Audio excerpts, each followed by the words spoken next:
1,00,000 మంది శివభక్తులతో కలిసి మహారుద్రాక్ష పూజలో పాల్గొనండి. వెంటనే కాల్ చేసి మీ పేరును నమోదు చేసుకోండి. నమస్తే, welcome back to Suman TV. Present మనతో పాటు ఉన్నారు అనలిస్ట్ మందర కృష్ణారెడ్డి గారు. నమస్తే సార్. నమస్తే అమ్మా. సార్, రెంట్ విషయంలో మనం చాలా వీడియోస్ చేసాము. రెంట్ రూల్స్ కానీ అవి ఎలా ఉంటాయి, ఆ డిపాజిట్ సెక్యూరిటీ కానీ, రెంట్ పెంచే విషయంలో కానీ, ఇవన్నీ కూడా మళ్ళీ ఒకసారి హైదరాబాద్లో రెంట్ల విషయంలో కేంద్రం కొన్ని మార్పులతో ముందుకు రావడం జరిగింది. ఒక్కసారి అవి ఏంటి వరుసగా మాట్లాడుకుంటే?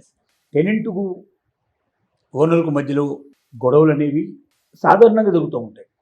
ఎంత మంచి వాళ్ళైనా ఒక్కోసారి ఓపిక పట్టుకుని ఉన్నా కూడా ఓనర్ తరపు నుంచి తొందరపడే వాళ్ళు ఉంటారు, టెనెంట్ తరపున తొందరపడే వాళ్ళు కూడా ఉంటారు. రెంటల్ కోర్ట్స్ ఏవైతే ఉన్నాయో ఫుల్గా నిండిపోయి ఉన్నాయి. ఆ కోర్టులలో అన్ని కేసులు వాళ్ళు పరిష్కరించలేని కేసులు తయారైపోయాయి. లక్షలాది మంది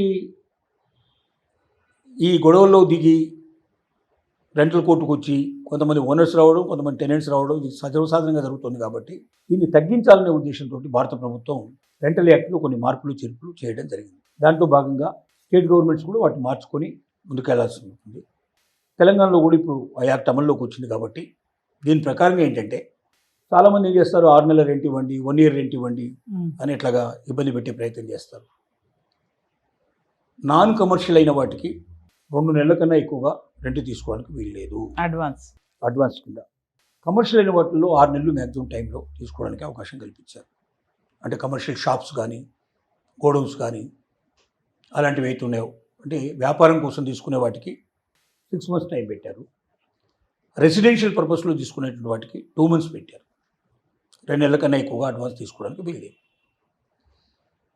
రెండోది ఏంటంటే సంవత్సరానికి ఒక్కసారి మాత్రమే రెంట్ పెంచాలి, మధ్యలో ఎప్పుడు రెంట్ పెంచమని అడగడానికి వీల్లేదు. అది కూడా 3 నెలల ముందరే అడ్వాన్స్గా ఇన్ఫర్మేషన్ ఇచ్చి ఆ రెంట్ పెంచాలి, అంటే నోటీస్ ఇవ్వాలి. నువ్వు కంటిన్యూ చేయదలుచుకుంటే ఈ ఇంక్రీజ్ రెంట్ లోపల నువ్వు ఉండాలి, ఇష్టం లేదనుకుంటే 3 నెలల తర్వాత నువ్వు ఖాళీ చేయొచ్చు అని చెప్పి వాళ్ళకి చెప్పాలి.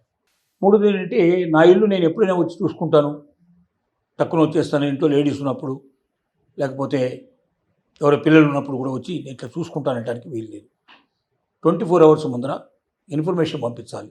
నేను 24 hours తర్వాత వచ్చి ఇల్లు చూడదలుచుకున్నాను, లేదా దాంట్లో ఎవరినో ఇంజనీర్ తీసుకొస్తున్నాను, లేదా ఇంకోటి తీసుకొస్తున్నాను, ఏదైనా మార్పులు చేర్పులు ఏదైనా సరే పర్మిషన్ లేకుండా ఎప్పుడు పడితే అప్పుడు ఎవరిని పడితే వాళ్ళని తీసుకురావడానికి అవకాశం లేదు.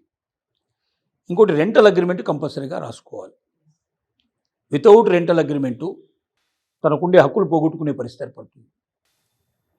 అంటే ఏ యజమాని కూడా రేపు పొద్దున ఖాళీ చేయమని అడగడానికి కానీ, రెంట్ ఇంక్రీజ్ చేయమనడానికి కానీ వీటన్నిటికీ అవకాశాలు కోల్పోతాడు. అలాగే రెంట్కు తీసుకున్న వాళ్ళు కూడా యజమాని అక్కడి నుంచి మాట్లాడుకుంటే నువ్వు కోర్టుకు వెళ్ళాలంటే నీ దగ్గర బేస్ అనేది ఉండాలి కదా. ఒక అగ్రిమెంట్ ఉంటేనే కానీ నువ్వు ఆ ఇంట్లోకి ప్రవేశించినట్టుగా తెలుస్తుంది సంగతి. చాలామంది అవాయిడ్ చేస్తారు అగ్రిమెంట్ రాయడానికి. లేకపోతే రాసినా కూడా 11 months అని చెప్పి ఒట్టి స్టాంప్ పేపర్ మీద రాస్తారు. మామూలు స్టాంప్ పేపర్ మీద రాసేటువంటి చెల్లుబాటు కావు. స్టాంప్ పేపర్ రాసిన తర్వాత రిజిస్టర్ ఆఫీస్లోకి వెళ్ళి రిజిస్టర్ చేసుకుంటేనే దానికి ఒక వాల్యూ ఉంటుంది.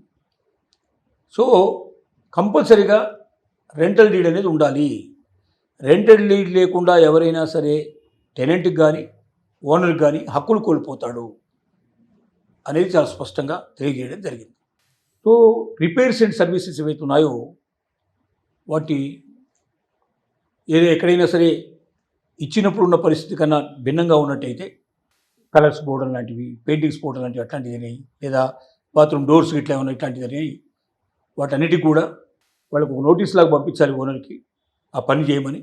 చేయకపోయినట్టయితే వీళ్ళు పని చేయించుకొని టెనెంట్ వాళ్ళకి కట్టాల్సిన రెంట్లో నుంచి అవి కట్ చేసుకోవడానికి టెనెంట్కు రైట్స్ ఇవ్వడం జరిగింది. ఇలాంటివన్నీ కూడా రకంగా ఇవి టెనెంట్కి హెల్ప్ చేసేటువంటిది ఎక్కువ ఉంది, దీంట్లోపల ఓనర్స్ చేసేది తక్కువ ఉంది.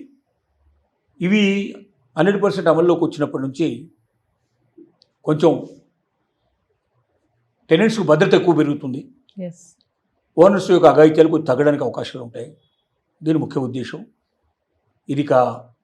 మరి కొంతకాలం పోతే కానీ రిజల్ట్స్ బయటకు వస్తుంటే అర్థం అవుతుంటుంది. ఏదేమైనా రెంటల్ కోర్టు లోపల ఇప్పుడు ప్రజెంట్గా ఉన్నటువంటి సంఖ్య కొంచెం తగ్గి కొంచెం ఊపిరి పీల్చుకునే పరిస్థితి ఏర్పడితే మంచిదనేది ప్రభుత్వం యొక్క ఉద్దేశం.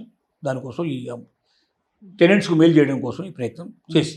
అంటే సార్, ఇంకొకటి ఏంటంటే ఓనర్ కూడా ఎప్పుడు పడితే అప్పుడు టెనెంట్ దగ్గరికి ఇంటిలోకి వెళ్ళడానికి కూడా అవకాశం లేదంట కదా 24 hours ముందర ఇన్ఫర్మేషన్ ఇచ్చి ఇన్ఫర్మేషన్ ఇచ్చి యాక్సెప్ట్ చేసినాక రావాలి. సపోజ్ ఆ రోజున మేము ఉండట్లేదు ఆ, లేదా పెద్దవాళ్ళు ఎవరు ఉండరు, మీరు రావడానికి వీల్లేదు, ఇంకో 2 hours 2 days తర్వాత రండి, 3 days తర్వాత రండి అని వీళ్ళు చెప్పుకొని దాని ప్రకారం పోవచ్చు. అంటే నా ఇల్లు నేను ఎప్పుడైనా వస్తాను అనడానికి లేదు అవకాశం లేదు.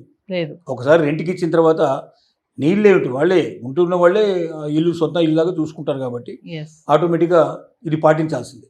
రూల్స్ ఆల్రెడీ ఉన్నవే, కానీ అక్కడక్కడ కూడా మీరు అన్నట్టుగా 2 నెలలు అడ్వాన్స్ కాకుండా ఒక్కొక్కరు 3 నెలలు అడుగుతారు, 4 నెలలు ఇమ్మని అడుగుతారు, ఇంకా ఒక్కొక్క నెల కూడా తీసుకునే వాళ్ళు కూడా కొంతమంది ఉన్నారు. 50% రెంట్ ఏమో చెక్ మీద తీసుకుంటారు, మిగతా Yes. 50% క్యాష్ మీద తీసుకుంటారు, రకరకాలే జరుగుతున్నాయి. కానీ ఇప్పుడు ఏమవుతుందంటే ఒక అగ్రిమెంట్ లేకుండా ఉండే పరిస్థితులు అయితే ఓనర్ కూడా ఇప్పుడు ఇక కోర్టుకు వెళ్ళడానికి అవకాశాలు ఉండవు, ఎస్ అట్లాంటి ఛాన్స్ ఏర్పడతాయి. టెనెంట్ కూడా కొంత నష్టపోయే పరిస్థితులు కూడా ఏర్పడతాయి. ఎస్ కాబట్టి ఖచ్చితంగా దీంట్లో ఉన్న నియమాలన్నీ పాటించబడితే వీలైనంత వరకు డిస్ప్యూట్స్ రావడానికి అవకాశాలు తక్కువ ఉంటాయి. తక్కువ ఉంటాయి. Thank you.